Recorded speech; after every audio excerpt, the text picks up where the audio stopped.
जय शिवराय. अखिल भारतीय मराठा महासंघ तसेच सिंधू विकास संशोधन व कौशल्य विकास संस्था यांच्या वतीने आम्ही दिनांक 8 मार्च, 9 मार्च व 10 मार्च रोजी सावंतवाडी जगन्नाथराव भोसले उद्यानाच्या समोरची जागा व गोडाऊनच्या मागील परिसरात अखिल भारतीय मराठा महासंघाच्या वतीने कमर्शियल ऑटो एक्सपो 2025 हा कार्यक्रम घेत आहोत. सदर कार्यक्रमामध्ये अण्णासाहेब पाटील आर्थिक विकास महामंडळ तसेच शामराव पेठे आर्थिक विकास महामंडळ यांच्या वतीने महाराष्ट्र शासनाच्या ज्या योजना आहेत त्या योजनांचा प्रचार व प्रसार संबंधी आम्ही कार्यक्रम आयोजित करत आहोत. सदर कार्यक्रमामध्ये व्यावसायिक वाहनांसंबंधी अर्थपुरवठा करणाऱ्या बँका तसेच व्यावसायिक वाहनांचे डीलर्स तसेच अण्णासाहेब पाटील महामंडळाची प्रतिनिधी, शामराव पेठे महामंडळाचे प्रतिनिधी तसेच जिल्हा उद्योग केंद्राचे प्रतिनिधी उपस्थित राहून आपल्या योजनांसंबंधी तिथे व्यवस्थित माहिती देणार आहेत. तसेच कर्जपुरवठा संबंधीच्या अडीअडचणी आहेत त्या संबंधी अडीअडचणी दूर करण्याबाबत मार्गदर्शन करणार आहेत. सदर कार्यक्रमामध्ये संपूर्ण जिल्ह्यामधून जवळपास 25,000 लोक 3 दिवसामध्ये उपस्थित राहण्यासाठी आम्ही प्रयत्न केलेला आहे. तसेच कोल्हापूर, रत्नागिरी, सिंधुदुर्गमधील ऑटो डीलर्स उपस्थित राहणार आहेत.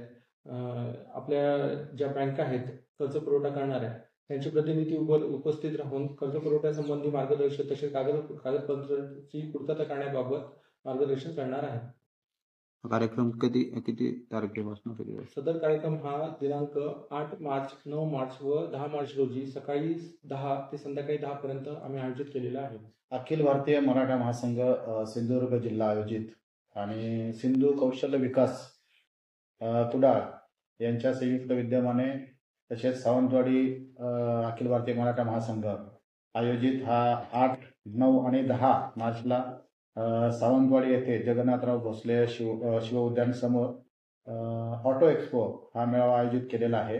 आणि या मेळाव्यात ज्या काही शासनाच्या योजना आहेत तर त्या एकाच छताखाली कशा उपलब्ध होतील या उद्देशाने आणि आपल्या मराठा महासंघाचे किंवा मराठा समाजातील जे बेरोजगार आहेत तर त्यांना रोजगाराच्या संधी उपलब्ध होण्यासाठी मार्गदर्शन करण्यासाठी विविध स्तरातील प्रतिनिधी या मेळाव्याला उपस्थित राहून मार्गदर्शन करणार आहेत. त्यांच्या योजनांचा त्यांना कसा जास्तीत जास्त लाभ होईल या संबंधी माहिती देणार आहेत.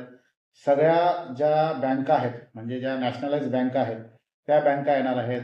जी महामंडळ आहे ते महामंडळाचे प्रतिनिधी उपलब्ध असणार आहेत. तर आमच्या समाजातील सर्व जे बेरोजगार असतील किंवा या योजनांचा लाभ घेऊ इच्छितात तर त्या सर्व माझ्या युवकांना किंवा माझ्या समाजातील सर्व बांधवांना विनंती आहे की त्यांनी 8, 9 आणि 10 या तारीखला मोठ्या संख्येने उपस्थित राहून या योजनेचा लाभ घ्यावा. आपल्या मराठा समाजाबरोबरच जे काही ओबीसी समाजाचे जे तरुण बेरोजगार असतील तर त्यांनी सुद्धा या योजनांचा लाभ घ्यावा असं मी आपल्या माध्यमातून या ठिकाणी सर्वांनाच आवाहन करतोय. ओके.